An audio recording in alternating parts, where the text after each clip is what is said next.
Pacho Bermeo, Francisco Bermeo. Laico, como dijo hoy Joan Fueiliao, que esto era la parte que más les gustaba. Laico, casado y padre de familia, porque quiere decir que es uno igual que nosotros. Y empezó su experiencia de fe en el 1987. Estudió filosofía, estudió teología, hizo diplomado en pastoral bíblica. Mire, yo no le voy a decir, porque cuando yo oí la palabra que él estudió arqueología bíblica en la tierra, yo dije, esto se sale ya de mi contexto. En pocas palabras, Pacho Bermeo no es pajita para la gaisa. Lo importante es que desde que él escuchó ese llamado, se puso en práctica. Y en los últimos 25 años, no más de 25 es que tiene Pacho, desde el 96 para acá, son más de 25, son 29 años. 29 años sirviendo a tiempo completo, porque su misión es llevar el evangelio a todos los países que los inviten. Y hoy en día es el coordinador general de las escuelas de formación para músicos y para predicadores del CELAM. Y ha escrito más de 6 libros. Y en esta Casa San Pablo hemos tenido la dicha de poner 2 en circulación de esos 6 libros. Para ustedes, con un fuerte aplauso, Pacho Bermeo.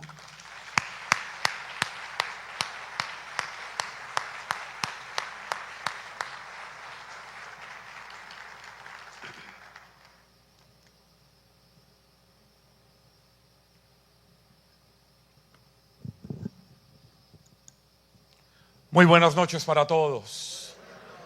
Me da mucho gusto poder estar aquí y compartir con ustedes este espacio de encuentro con Dios a través de su palabra, de manera particular en una aproximación a esto que hemos venido a presentar el día de hoy en la feria, que es el modelo de María que nos ayuda a comprender nuestra realidad de seres humanos como discípulos de Jesús, llamados a transformar nuestra realidad. Pero para eso voy a pedirles que cierren sus ojos un momento, por favor, y que ahí con sus ojos cerrados te tomes un momento para revisar cuáles son las situaciones que estás viviendo hoy en tu vida que todavía te generan angustia, preocupación, inquietud, que de vez en cuando te pueden robar un poco de lágrimas,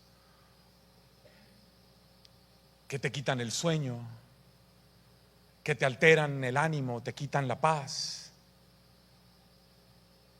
que te generan preocupación.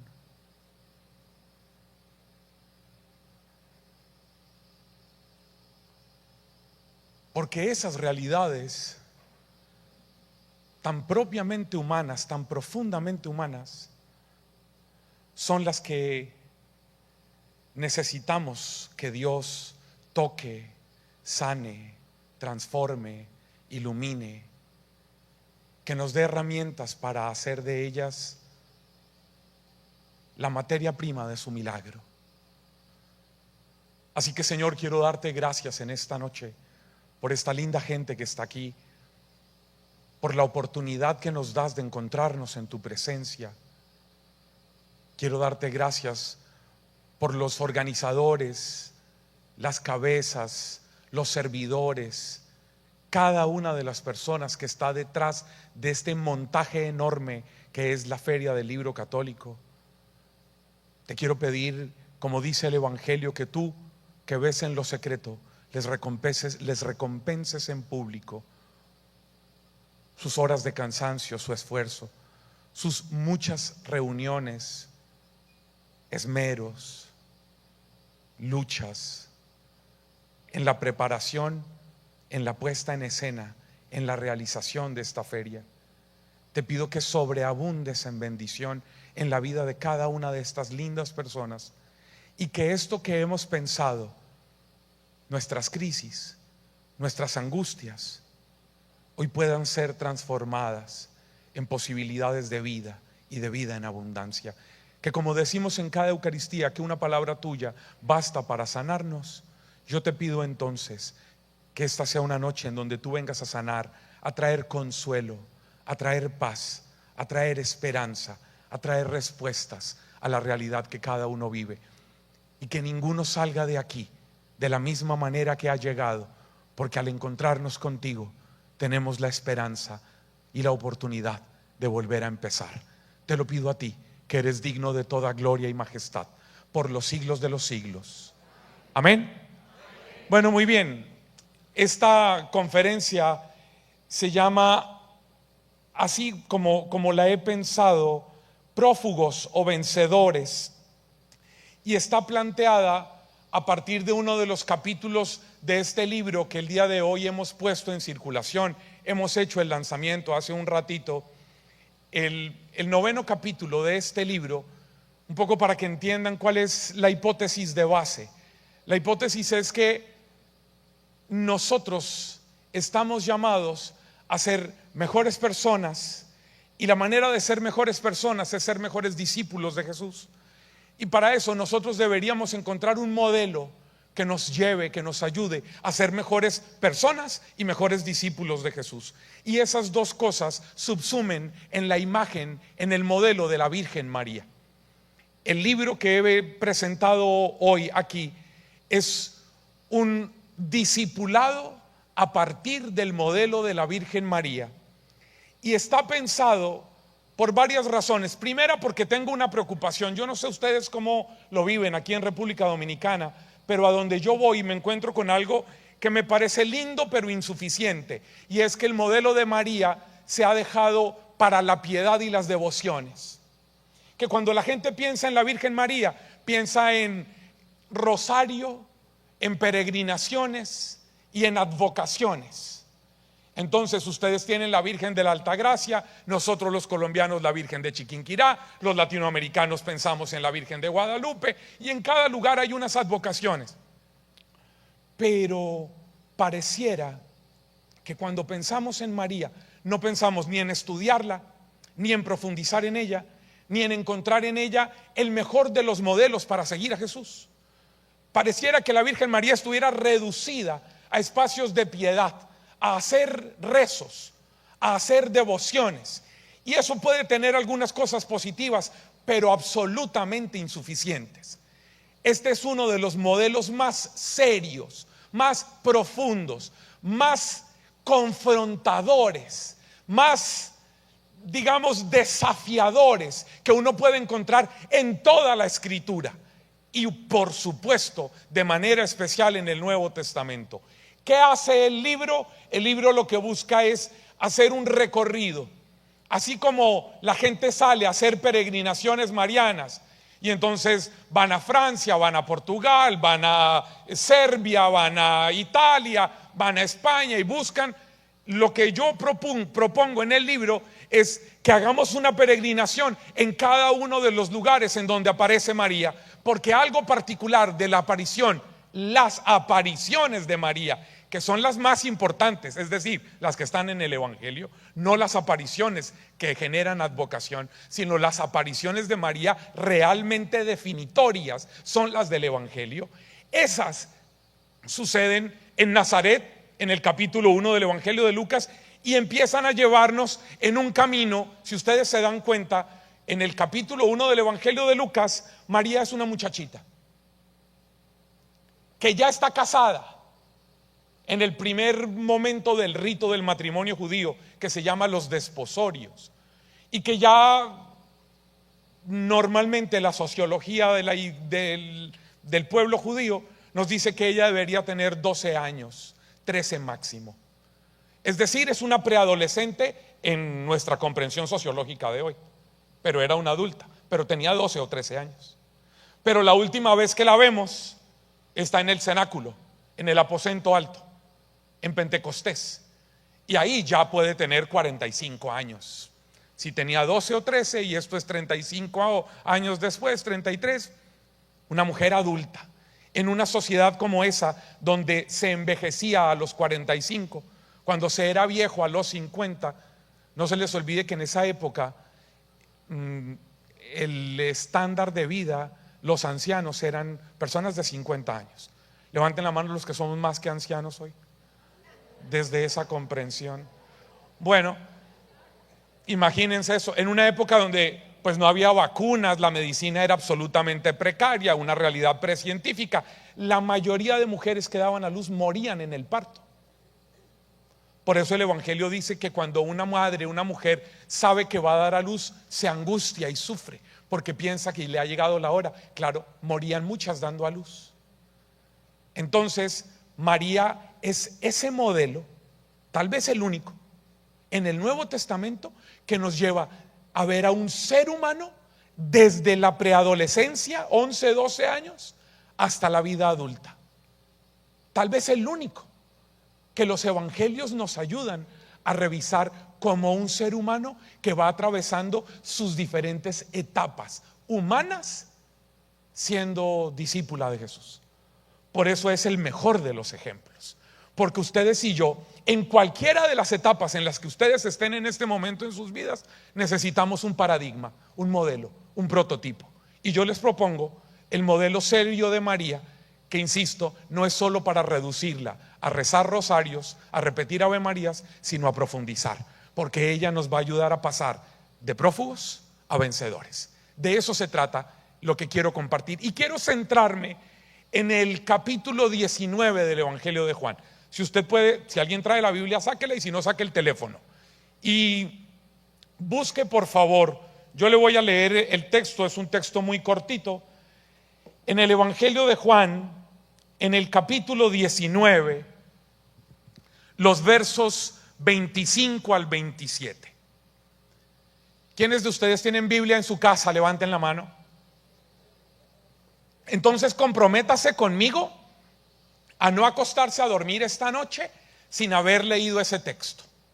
Cosa que, bueno, si usted se llega a quedar dormido y no lo lee, yo espero que usted tenga pesadillas esta noche, o diarrea, no sé, gastritis, reflujo, alguna vaina, y que cuando usted venga del baño diga: desgraciado Pacho Bermeo me dañó esta noche, y se acuerde, diga: ah, caramba, tengo que sacar la Biblia. Y usted busca la Biblia, no sé dónde la tiene, debajo de la pata de la mesa, donde tiene nivelando la mesa, no sé, saca la Biblia y busca Evangelio de Juan capítulo 19, versos 25 al 27. Solo 3 versos quiero compartir con ustedes en este ratito.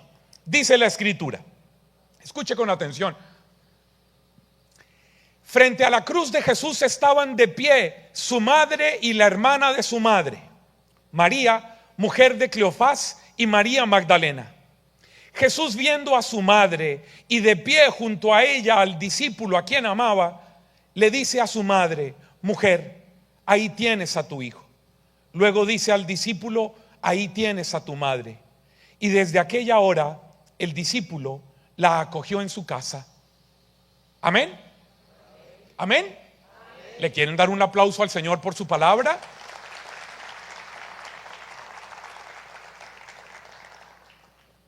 Cinco cosas para los que están tomando nota, porque veo gente muy cuidadosa, muy juiciosa que está tomando nota. 5 cosas voy a hablar de lo que yo creo que es pasar de prófugos a vencedores a partir del texto. 5 planteamientos les quiero hacer. El primero es frente a la cruz. Así comienza el texto: frente a la cruz.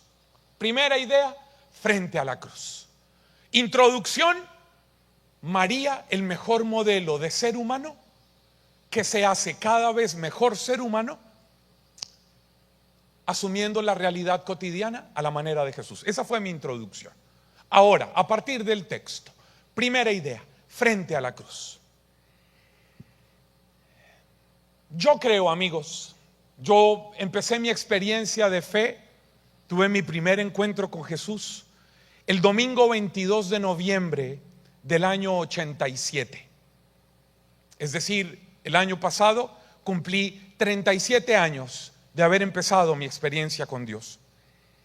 Y estoy dedicado, como le dijo María Isabel hace un rato, estoy dedicado de tiempo completo. Renuncié a mi trabajo para dedicarme por completo a la evangelización, a la oración por la gente, a la formación desde el 21 de agosto del año 96. Es decir, estoy full time dedicado a esto.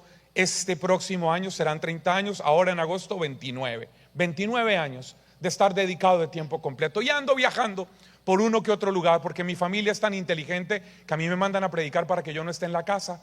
Y entonces, a donde voy, me he encontrado con algo que me preocupa. Yo no sé si eso pasa aquí porque no conozco en profundidad la realidad de la iglesia en República Dominicana. Estuve hace 3 semanas predicando un retiro en Santiago de los Caballeros. Pero tengo una preocupación, yo no sé si ustedes la comparten, si ustedes la han visto, pero hay una preocupación que tengo a donde voy. Y es que muchos de nuestros eventos, retiros, congresos, seminarios, eventos de evangelización, se han convertido como en una especie de búnker para fugitivos que se alejan de su realidad buscando emociones transitorias que apacigüen de alguna manera sus situaciones personales irresolutas. Las cabezas que hacen así me dan la idea de que saben de qué estoy hablando. Y es que me encuentro en muchos lugares experiencias de fe promovidas por nosotros en la iglesia que generan un montón de emoción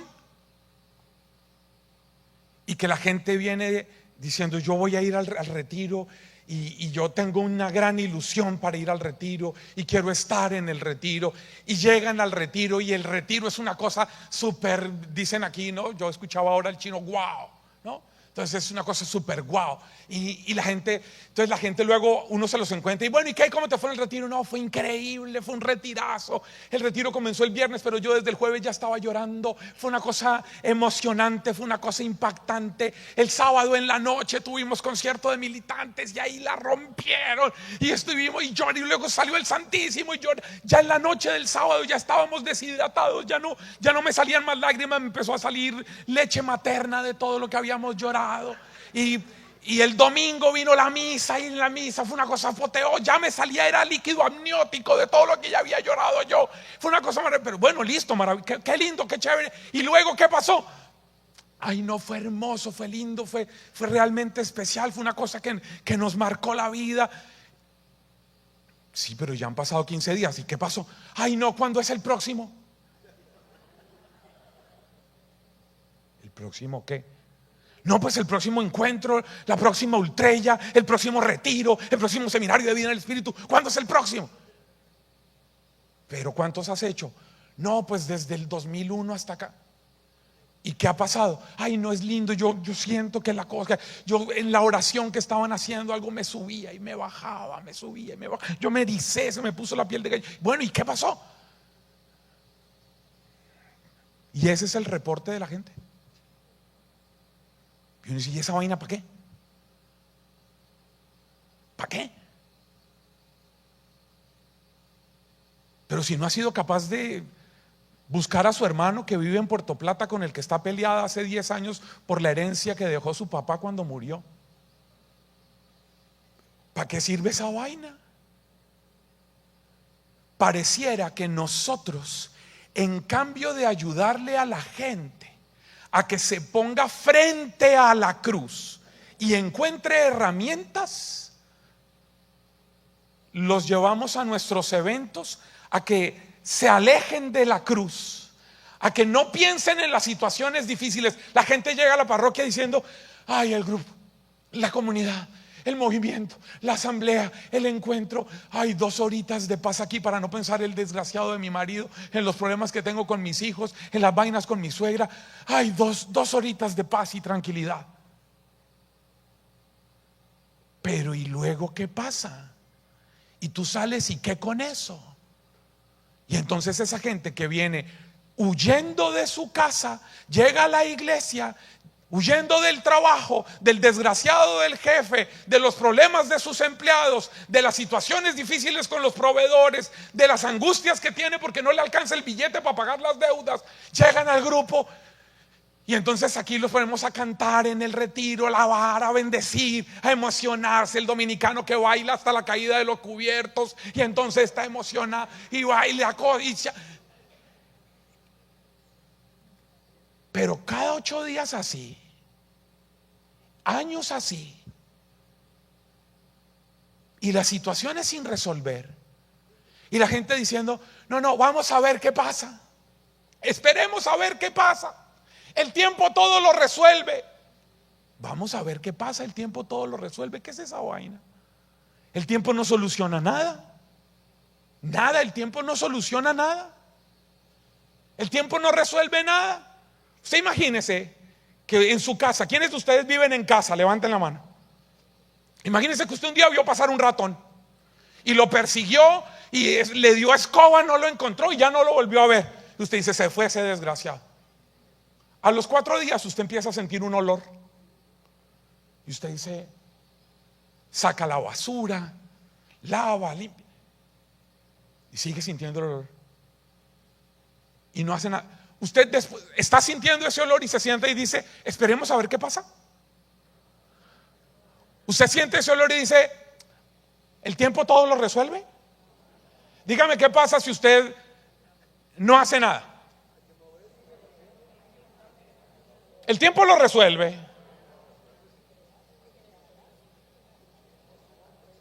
Ustedes han visto esos programas de televisión que hablan de acumuladores compulsivos. ¿Han visto eso? ¿Qué le pasa a esa gente acumuladores? Se acostumbran a vivir así. Están tan fregados que se acostumbran a ese olor. ¿Ustedes han visto cuando entran las cámaras a los baños de los acumuladores? Y que eso está lleno de cucarachas, de porquería. ¿Han visto esos programas? Y ellos sienten el mal olor. ¿Quiénes son los que buscan ayuda?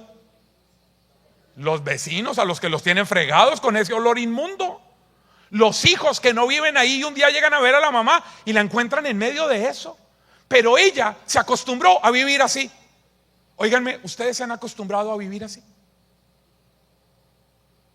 A darle la espalda, a no enfrentar la cruz. No, en este texto del Evangelio de Juan, lo primero que se nos dice es: frente a la cruz. Frente a la cruz. Es decir, sin hacerse los locos con la situación más difícil. A ver, hágame un favor, dígale a la persona que está a su lado: mire al que tiene detrás y adelante, sin asustarse. Mírelo un momento, voltee atrás, mira al que está adelante y atrás y dígale: hey, no te hagas el loco que esto es contigo. Dígale, y no te hagas el loco que esto es contigo.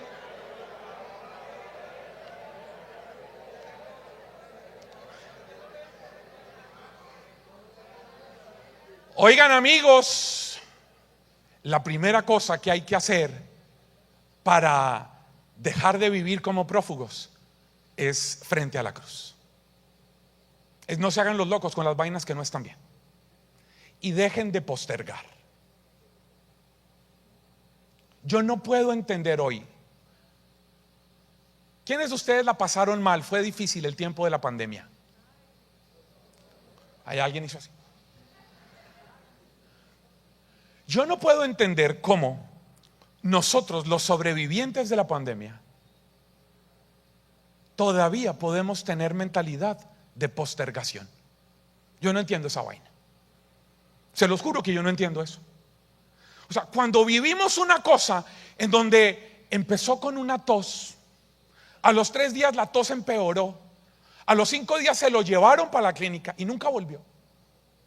Y que hay un montón de gente a donde yo voy por mi ministerio que vienen y me dicen: Pacho, yo necesito hablar contigo y quiero pedirte que ores por mí porque yo me quedé con este guardado durante el tiempo de la pandemia. Murió fulano de mi familia y yo no le pude decir las cosas que estaban pendientes entre los dos. Yo no puedo entender eso. Como hoy, después de haber vivido eso como sociedad, hay gente que todavía en este momento está diciendo: esperemos Año Nuevo para hablar del tema. Esperemos al cumpleaños para hablar de eso. O sea, yo no entiendo esa vaina. Porque además, yo no sé aquí, yo no sé ustedes, pero díganme cuántos de ustedes utilizaron esto para comunicarse con gente que estaba fuera de su casa y retomar las recetas del mangú hecho por la abuela, por la tía, por el que vive allá en Santiago, el que está allá en Jarabacoa, y usted hizo llamadas. ¿Quiénes usaron esto para hacer videollamadas y comunicarse durante el tiempo de la pandemia? Ahora explíqueme por qué es tan fregado entonces que usted haga una videollamada para hablar con la persona con la que usted no ha podido resolver una vaina.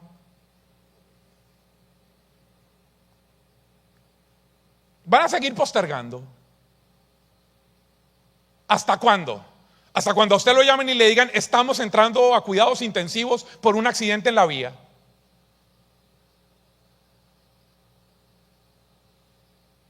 ¿Para qué le sirve su grupo, su comunidad? ¿Para qué le sirve ir al concierto? ¿Para qué le sirve ir al retiro?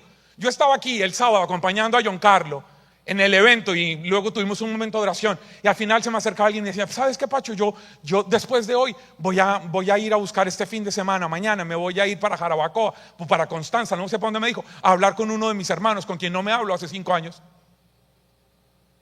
Y digo: qué maravilla, por esta vieja valió la pena el concierto.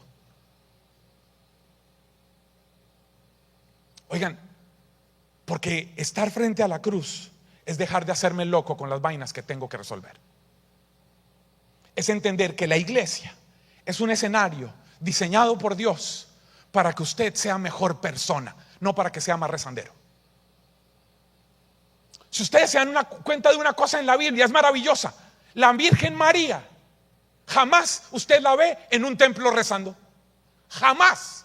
El único día que ella fue para el templo fue 2 veces, según los evangelios. El primer día que ella fue para el templo fue a llevar a Jesús a presentarlo. ¿Se acuerdan? La presentación de Jesús con el... ¿Y qué era una presentación de Jesús en el templo? ¿Qué era la presentación de un niño en el templo? Era que llegaban, venían, ponían al niño sobre un altar, hacían unos ritos, unas oraciones, unos rezos, y entonces ahí en el altar presentaban a Dios al niño. María y José llevan al niño y viene y se atraviesa un man que se llama Simeón y se los quita y hace una oración con el niño y luego se los devuelve. Y cuando ya van otra vez para el altar, se atraviesa una vieja de 84 años que se llama Ana. Estoy leyendo el capítulo 2 del Evangelio de Lucas. Y ella viene, lo agarra, se encuentra con él, y la vieja que se la había pasado en el templo toda la vida, ahora sale del templo y empieza a contarle a la gente de Jerusalén que está esperando la redención de Dios, que Jesucristo es la respuesta. Y ahí termina la escena. Y entonces uno dice: pero un minuto, ¿a qué era lo que ellos iban? ¿A qué iban María y José? ¿Y cómo lo iban a hacer? Con unas oraciones y unos rezos sobre un altar. ¿Y nos muestran a María y a José rezando con Jesús en un altar? Sí, nos muestran a María y a José en el altar de Simeón y en el altar de Ana. Porque cuando uno encuentra a María con seriedad, se da cuenta que es más importante ofrecer a Dios, a Jesús, a través del altar de los seres humanos, que en el altar de los sacrificios. Que el nuevo altar que revela María es el altar del encuentro con las personas. Usted es muy bueno para ofrecer sacrificios y traer ofrendas sobre este altar. ¿Y qué tan bueno es para ofrecer el sacrificio de la reconciliación en el altar de los seres humanos que están a su alrededor? Esa es la presentación de María y de José en el templo. Que no eran rezos. Ellos iban a rezar y terminaron transformándolo en encuentros humanos que restauraron la vida, que le salvaron la vida a Simeón y rescataron a Ana. ¿Y sus encuentros cómo son? ¿Ya descubrieron que el altar más importante es el altar de los seres humanos? Cuando uno encuentra eso, entendió a María. A María no se le ve rezando. A María se le ve salvando en el nombre, en la presencia de Jesús, las relaciones humanas que estaban fracasadas. Eso es lo que se revela en el Evangelio. Por eso es que María es muy serio. El modelo de María es muy serio. No podemos reducirlo a solamente rezar Ave Marías. Necesitamos decir como un momento.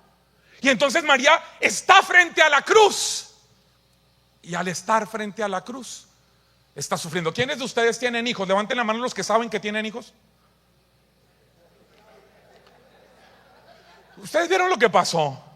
Las mujeres levantaron la mano así y los hombres levantaron la mano así. Había tanta gente en esos carnavales. Óiganme, nosotros los que somos papás y mamás, traten de imaginarse la situación de María.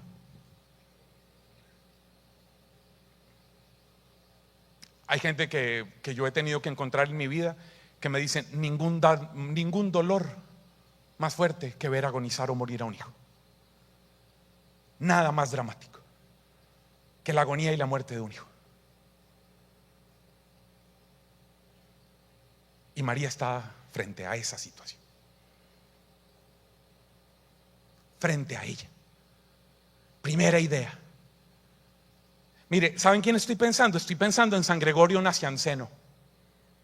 Nacianceno dijo una cosa que, pensando en este texto, a mí me conmueve. ¿Saben qué dijo Nacianceno? El man dijo: lo que no se asume no se sana.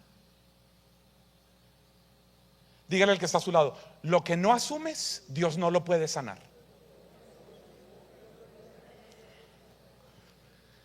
¿Saben cómo se llama eso en teología? Se llama la aproximación a la verdad. Lo que no se asume no se sana, decía San Gregorio Nacianceno. Es decir, si yo no lo acepto, bueno, eso lo dice la psicología. Yo no sé, aquí ayer que estuvieron los psicólogos, mientras que usted no sea capaz de reconocer que hay una vaina que tiene una situación particular con nombre y apellido, eso no se va a poder transformar. Es decir, si usted es de las que dice: ay, no, es que me caí saliendo del baño y por eso tengo el ojo hinchado, pero la verdad es que su marido la golpea, mientras que usted no acepte la verdad, ahí no hay posibilidad de ser sanada. Ahí Jesús está así: el Todopoderoso está de brazos cruzados y amarrados por usted. La única manera de desatarle las manos a Jesús para que Él pueda hacer algo es: póngale el nombre que es, asúmalo y enfrente la verdad, porque sin verdad no hay milagro. ¿Quiénes de ustedes quieren ver milagros en su vida? Digan: yo. Pero primero la verdad. O sea, para que haya milagro, primero la verdad. Sin verdad no hay milagro. Y Dios no puede hacer nada. O sea, si usted dice: no, es que me caí, no, es que tienes que entender, mi amor, que a tu papá le cae pesada la cerveza cuando no ha almorzado. No, señora, se llama alcoholismo. Y no es que su hijo tiene malas compañías, se llama drogadicción. Mientras que usted no asuma la verdad, Dios no puede hacer nada. Nada. Por eso hay que estar frente a la cruz, porque esa es la verdad. Hay que estar frente a la cruz. Hay que poner el nombre que eso tiene. Y hay que asumir que eso es doloroso. Y todos, segunda cosa, primera, frente a la cruz. Segunda cosa. La segunda cosa es no estar solos. Esta es una escena maravillosa, porque dice que estaba María, la madre de Jesús; María, la hermana; María, la mujer de Cleofás; María Magdalena, era un nombre poco común; y estaban el discípulo amado. ¿Sabe qué? Segunda clave para pasar de prófugos a vencedores: no lo pase solo. Frente a la cruz, pero no esté solo. Por eso es hermoso que la iglesia nos permita los cursillos de cristiandad, la renovación carismática, el camino neocatecumenal, la Legión de María, las comunidades nuevas, el otro, la comunidad, el hacerlo juntos. Todos estaban viviendo un dolor. ¿Usted sabe el dolor que estaba sintiendo María Magdalena? O el dolor de la tía de Jesús, la hermana de María, el dolor de la Virgen. Todos están frente a la cruz con dolores distintos, diferentes, cada uno viviéndolo de una manera particular, pero están juntos. ¿Saben para qué son los grupos? ¿Para qué sirven los cursillos de cristiandad? ¿Para qué sirve el matrimonio feliz? ¿Para qué sirve la renovación? ¿Para qué sirve la comunidad? Para que usted sea capaz de valorar el dolor del otro y acompañarlo en medio de él, sin importar si al final pasan recogiendo ofrenda o no. No hay un dolor más importante que el otro. Todos los que estaban ahí estaban en medio de un dolor. Óiganme, y ninguno de esos dolores era más fuerte, más importante, más válido que otro. Todos compartían un dolor. Todos lo vivían de una manera diferente. ¿Sabe qué es hermoso? No lo pase solo, pero no relativice el dolor de los demás.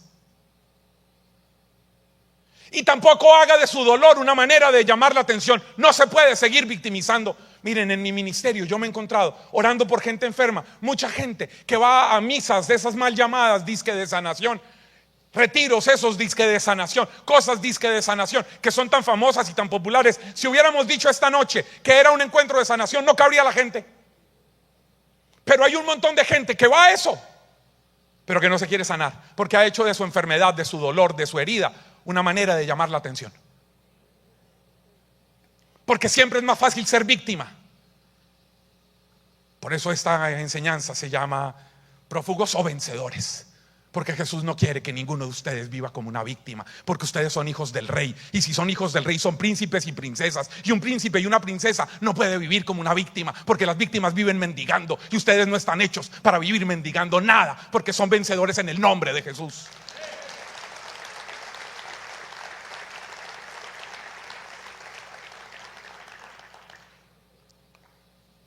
Pero hay que hacerlo juntos.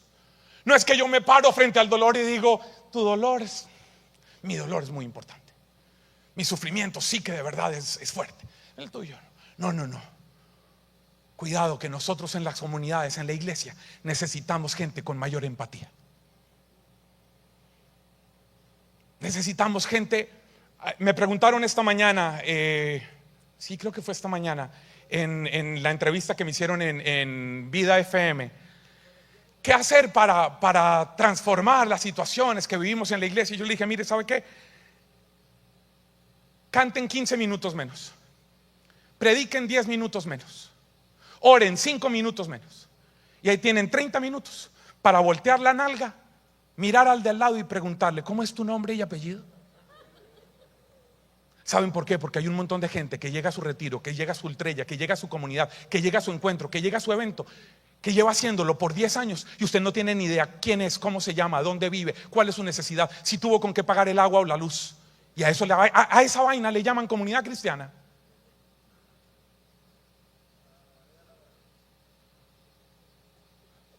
Si usted canta 10 minutos menos, predica 5 minutos menos y hace 5 minutos menos de oración, usted tiene 20 minutos para hacer comunidad, para que el otro pueda ser rescatado del anonimato existencial en el que vive, para poder descubrir que de verdad es ser humano, que es valioso y que le importa a Jesús a través de la importancia que le dan los demás que están a su lado.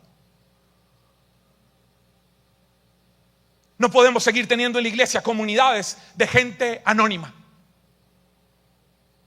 que llevan sentándose en el mismo lugar durante 15 años y no tengo ni idea ni cómo se llama, ni dónde vive, ni he ido a su casa, ni sé cuál es su necesidad. Y tengo la cara dura para decir que eso es comunidad cristiana. Sean serios. No podemos seguir teniendo eso. La feria del libro tiene que ser un espacio de formación. Lo que hagan aquí, en el que la gente diga, yo tengo que salir de aquí y transformar las estructuras. El documento final del sínodo sobre sinodalidad habla de la conversión de las estructuras. Y el sentido último de la conversión de las estructuras es para que seamos mejores hermanos. Hermanos. Que los curas, los coordinadores, los líderes, los que organizan eventos, dejen de pensar en ellos como público o como clientes. Que empecemos a pensar en el otro como hermano, que tiene dolor, que tiene sufrimiento, que tiene realidad y que está aquí para poder encontrar en Dios, a través mío, respuestas concretas para su concreta realidad. Por eso no podemos estar solos.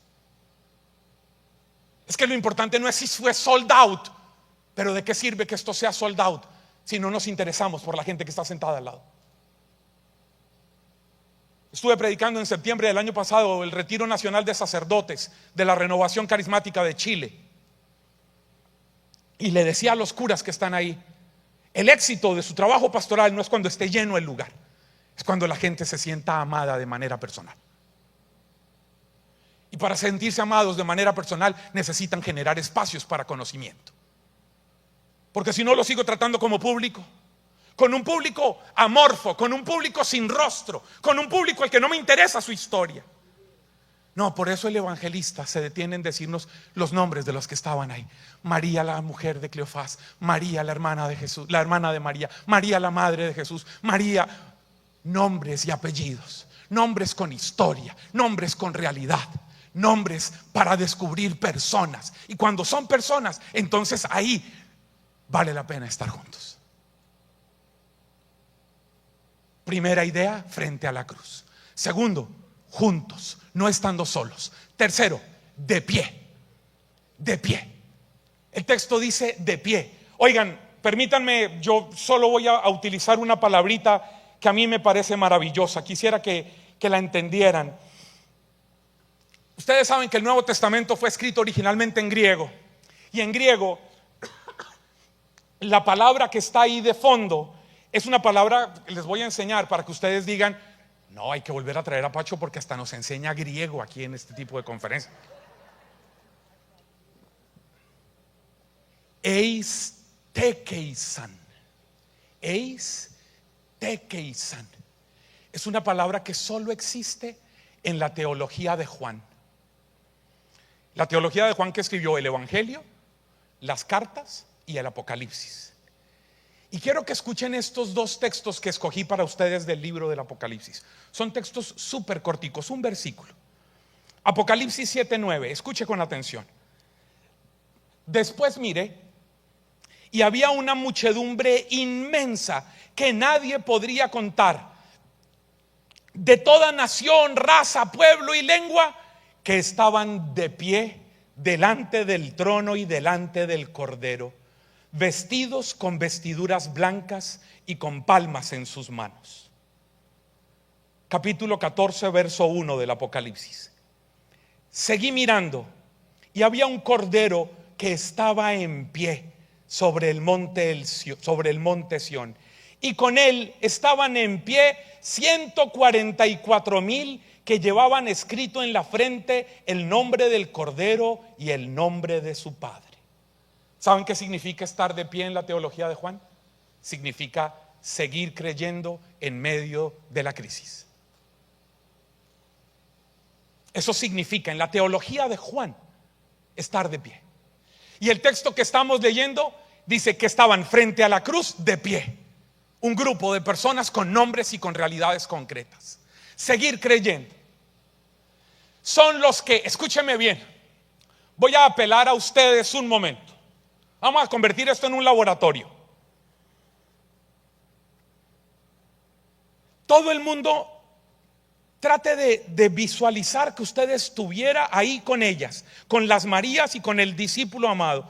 Piense que usted está ahí. Si quiere cerrar los ojos, hágalo. Imagínese juegue con su imaginación y trate de pensar que usted está ahí parado, que usted está ahí de pie. Y trate de descubrir qué perciben sus sentidos. El sentido de la vista.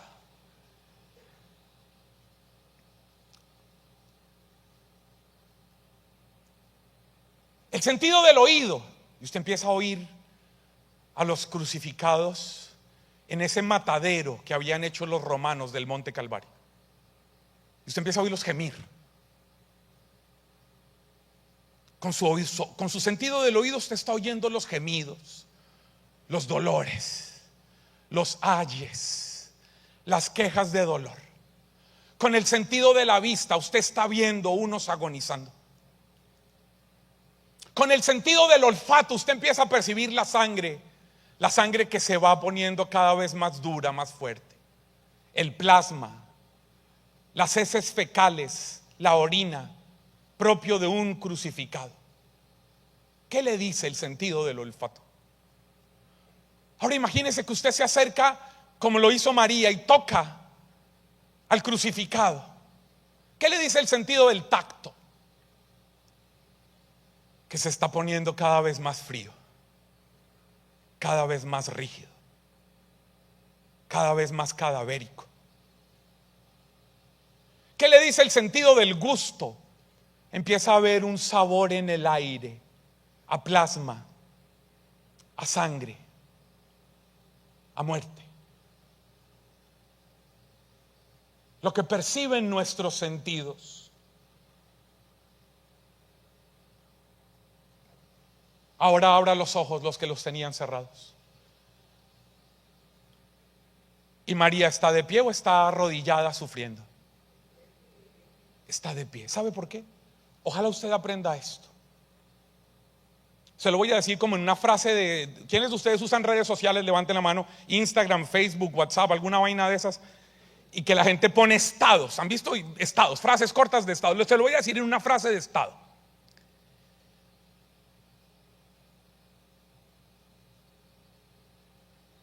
La fe no depende de lo que perciban tus sentidos.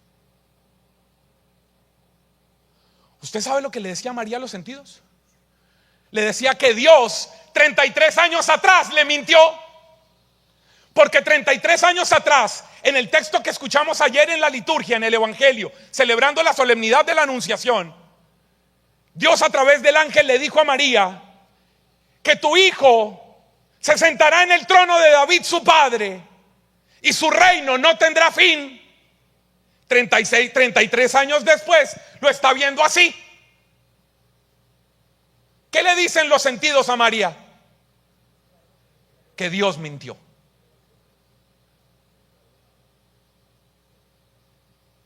Oigan amigos, ¿usted quiere madurar? La feria del libro, ahora yo hablaba con César Curiel, me decía, uno de los propósitos de la feria por lo cual lo seguimos haciendo y lo vamos a seguir haciendo es porque queremos apostarle a la formación de la gente, que la gente crezca. Y no hay otra manera de crecer que leyendo, que estudiando, que formándose, que escuchando cosas serias. Si usted quiere crecer, si usted quiere madurar, usted tiene que entender eso que está enseñando María. Y es que la fe verdadera no depende de lo que perciban tus sentidos. En medio de una clínica, en un velorio, en un funeral, en medio de un accidente, cuando abre la nevera y la cosa es como agua y hielo, luz. Cuando llegan los recibos y las cosas que hay que pagar y usted mira la cuenta bancaria, ¿qué le dicen los sentidos?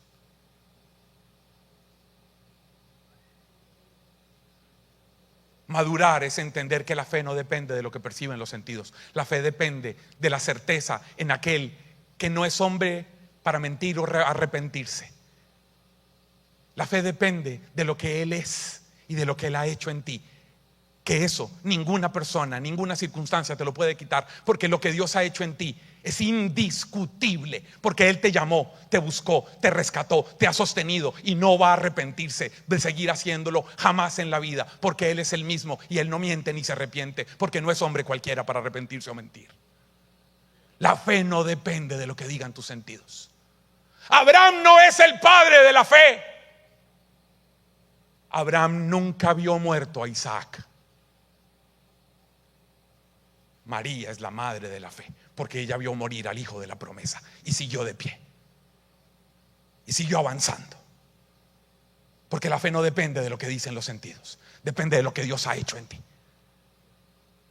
Pero para eso tú necesitas estar con el otro y necesitas estar de pie, porque estar de pie es seguir creyendo a pesar de lo que digan los sentidos.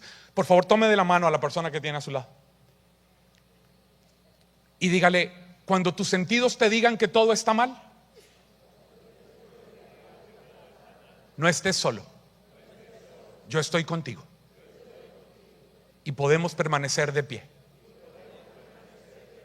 porque yo voy a ayudarte a que entiendas que Dios no miente ni se arrepiente, y que el que comenzó la obra en ti la va a llevar a feliz término. En el nombre de Jesús. Amén.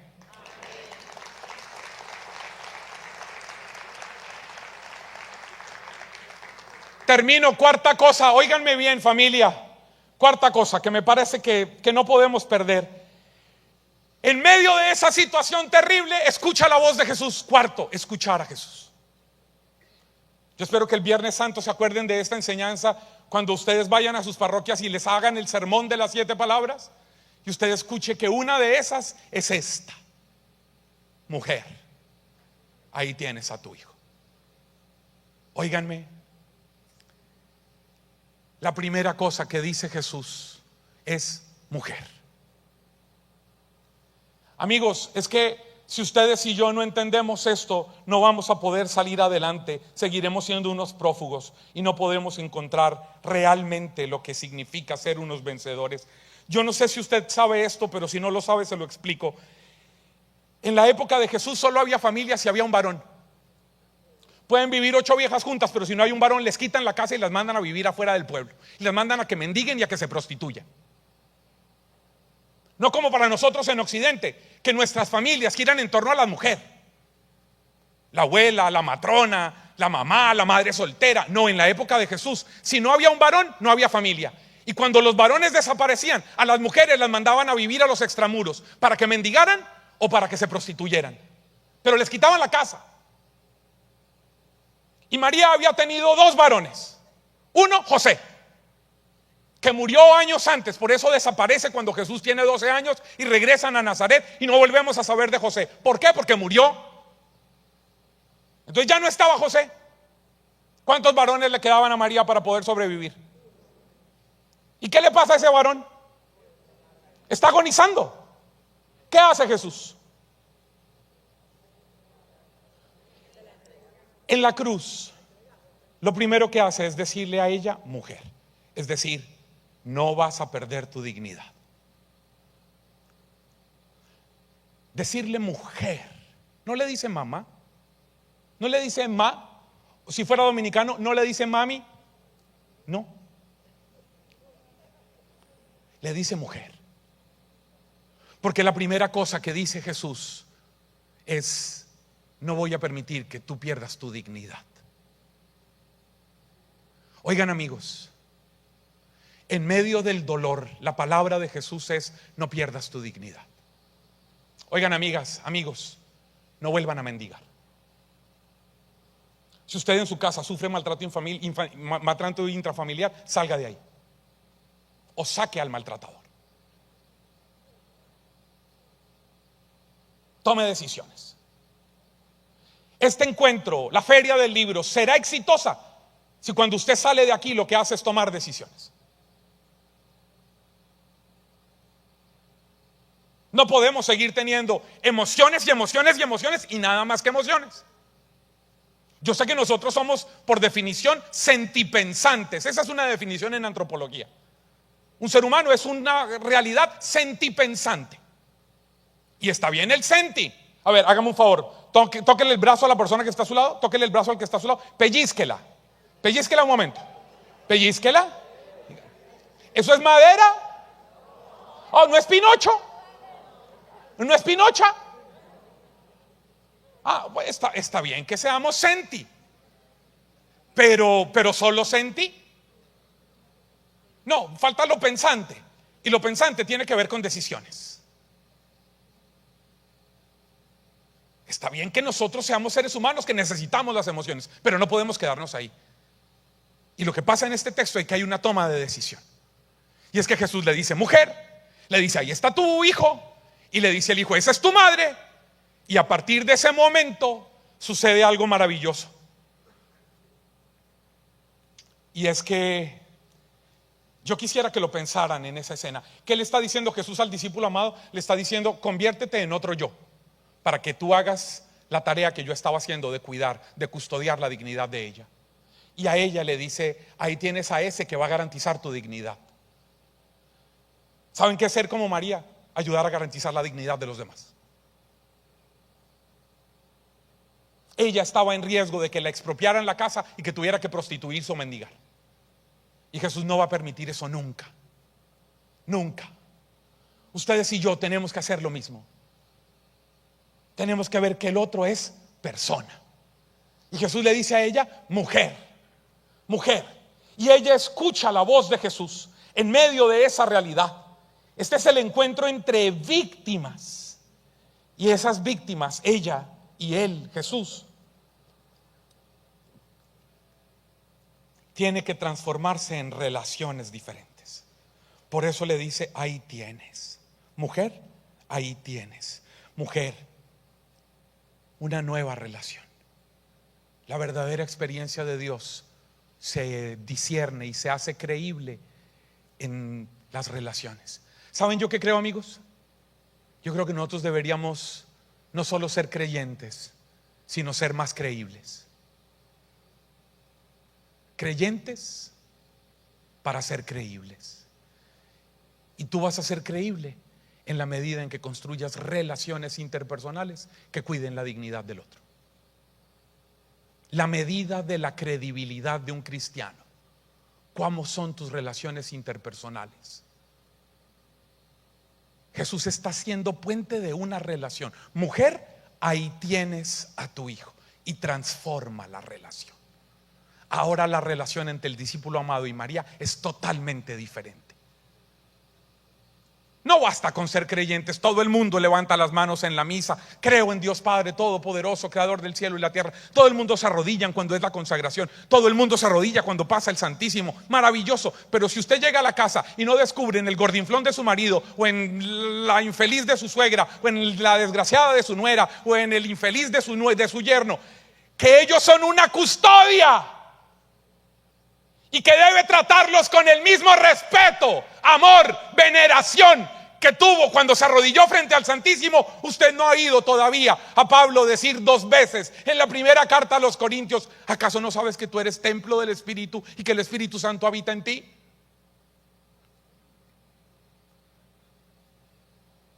Porque la primera custodia que ustedes y yo tenemos, el primer sagrario, es ese que está en la casa. Es ese con el que usted trabaja, es ese con el que usted vive.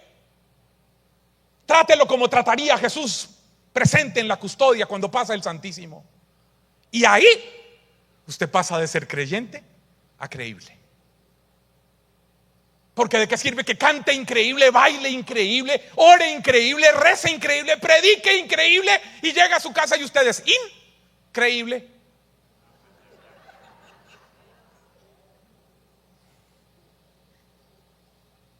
Por eso lo quinto y último es caminar. Caminar.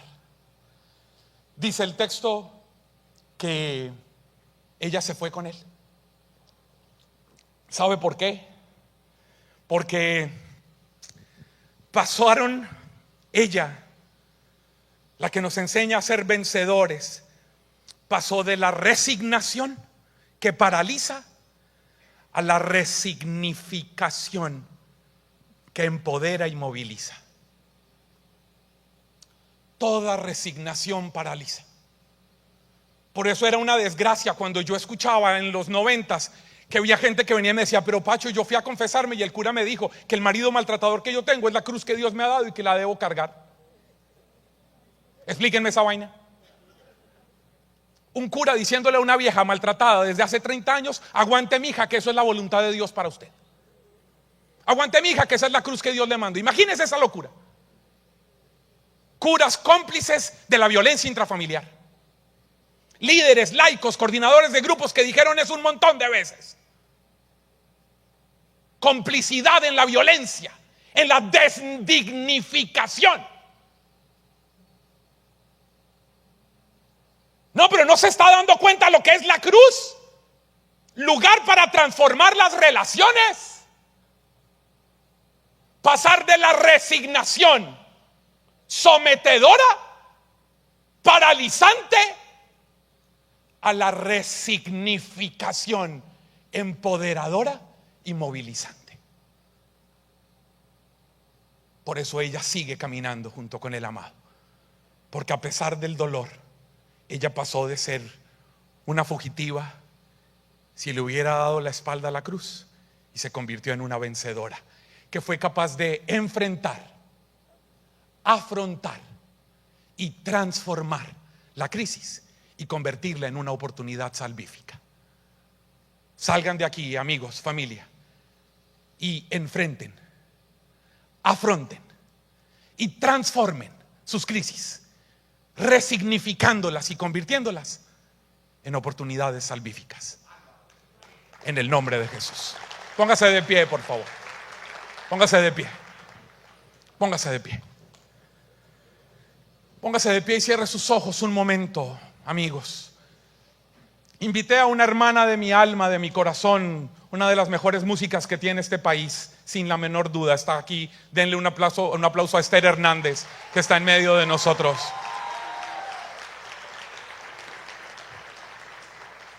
Invité a Esther para que nos acompañe con un momento de oración para terminar esta noche, en donde le vamos a pedir al Señor que, como su palabra lo ha hecho sanándonos, ahora en este momentito Él también siga sanándonos, tocando nuestra historia. Cierre sus ojos y mientras escucha unos acordes, tómese unos segundos para revisar esto que Dios nos ha dicho, de un texto de 3 versículos,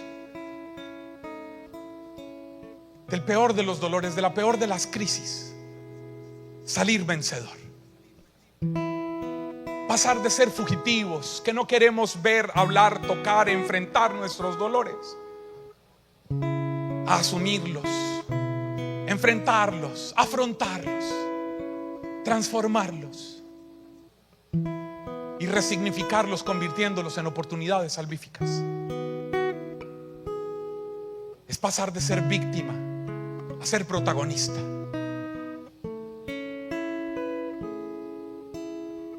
Tú y yo tenemos cosas que enfrentar que posiblemente no hemos querido asumir.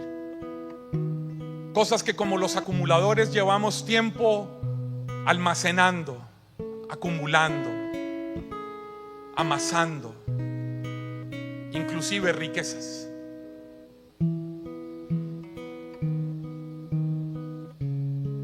Pero que nos dañan el corazón, que nos hacen daño, que nos muestran nuestra fragilidad y que debe ser transformada. Tócanos, Señor, te lo pido en esta noche. Gracias por darme el honor, el privilegio de poder compartir esta noche con tanta gente linda, especial, con tanta gente cercana a mi alma, por darme el honor de compartir en esta noche de feria, pero sobre todo porque tú eres el centro, porque tú eres el más importante, el que viene a sanarnos.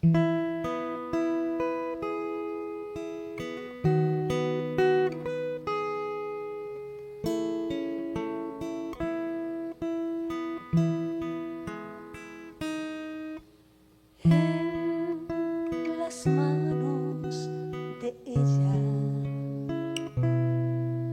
está tu corazón.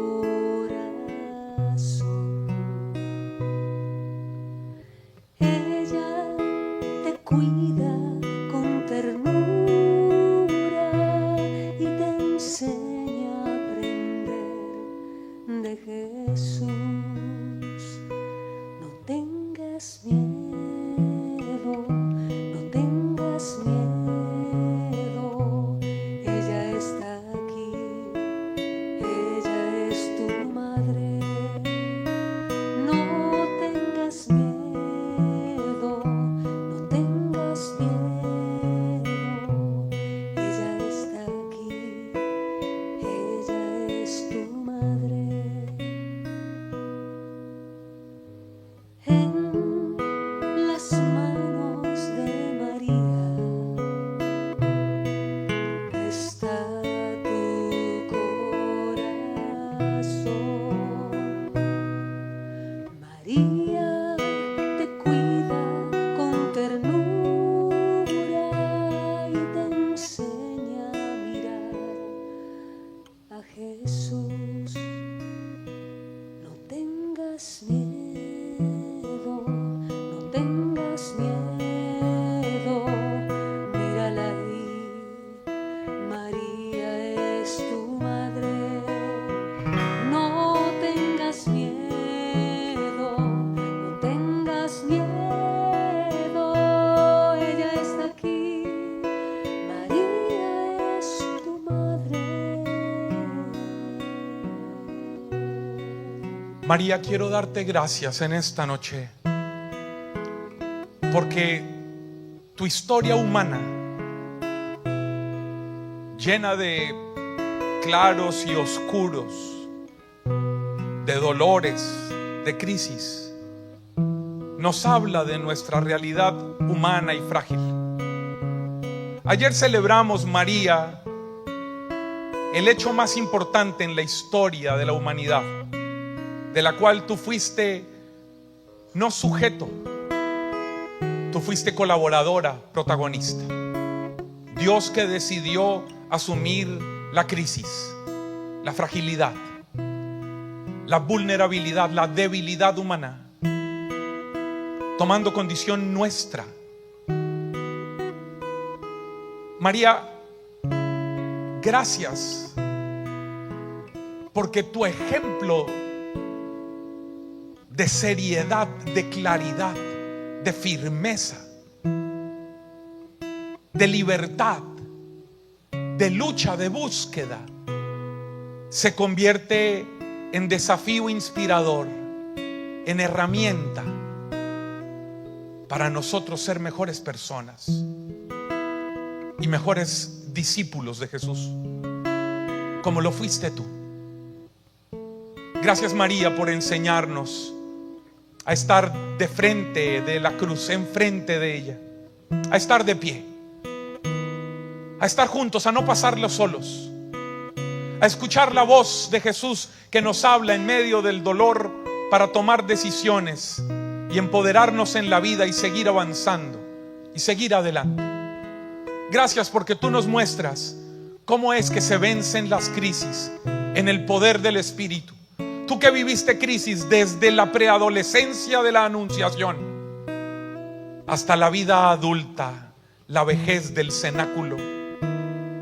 Ayúdanos, María, no solo con tu intercesión, sino con tu ejemplo, a poder ser sólidos, maduros, profundos, serios, tiernos, amorosos, seres humanos llenos del reino, para poder inspirar y dar vida a los que están a nuestro alrededor. Por eso, María, gracias. Y hoy, tal vez con mayor conciencia, juntos podemos decir: alégrate, llena de gracia, el Señor está contigo. Bendita tú eres entre todas las mujeres, y bendito es el fruto de tu vientre, Jesús. Santa María, Madre de Dios, ruega por nosotros los pecadores, ahora y en la hora de nuestra muerte. Amén. Juan José, a ti, a los coordinadores de la feria, al equipo de cursillos, César, gracias por haber contado conmigo. Es un honor estar aquí y un honor terminar con una de las mejores cantantes que tiene este país, que es Esther Hernández. A ustedes, gracias por estar aquí. Muchas gracias. No tengo miedo, no tengo miedo, ella está aquí, María es mi madre. Decimos todos: no tengo miedo, no tengo miedo, ella está aquí, María es mi madre. Una vez más, no tengo miedo, no tengo miedo, ella está aquí, María es mi madre. Ella cuida de mí.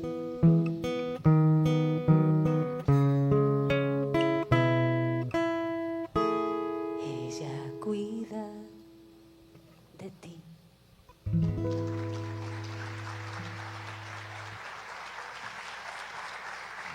Fuerte el aplauso.